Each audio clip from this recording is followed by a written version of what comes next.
Hi there, I'm RDQ Pebbleton from LeftSide-RightSide Games, and in this episode of Chalking Points, we'll be covering the history of the possessive in English. Last time we discussed the history of the apostrophe. Click there to see that. I'll wait.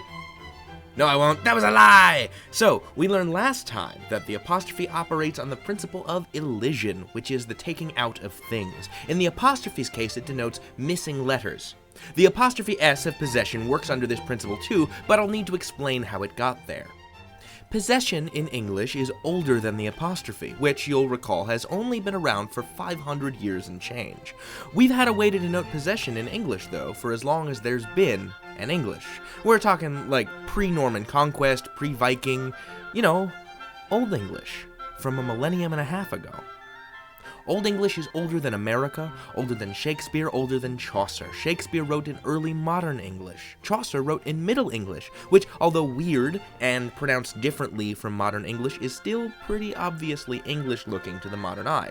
Old English, though, it is unrecognizable as English. Part of what makes it nigh unrecognizable is its case endings, suffixes that you tack onto words to indicate their relationship with one another.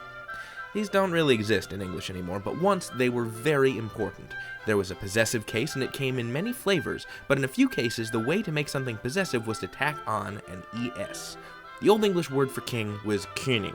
If you wanted to say something belonged to the king, it was the Königes, with that ES. So, okay, let's take an example and drag it through history. Here's our Old English king or König Aethelred, or whatever. This is his hat. In Old English, and I hope you'll forgive this butchering, you'd say, Sir Könige's hat. But if you wanted to talk about the queen, you'd say, Sir Quaina hat.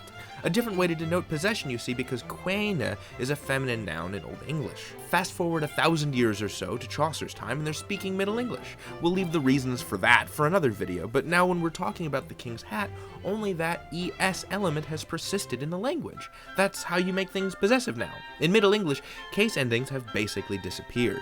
So now we have the king is hatte and the queen is hatte. The same ending applies to both to make it possessive. Still no apostrophes, you'll notice. Now along comes modern English, you, me, Zora Neale Hurston, and Bill Shakespeare, and along with it comes the adoption of the French apostrophe.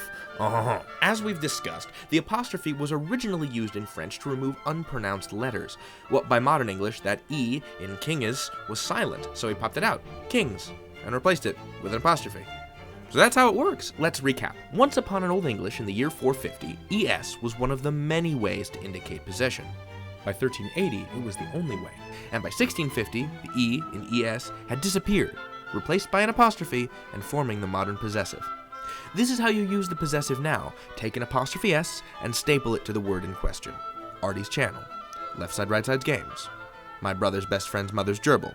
There are exceptions, and we'll get to the exceptions in due time, probably in other videos, because this one's over.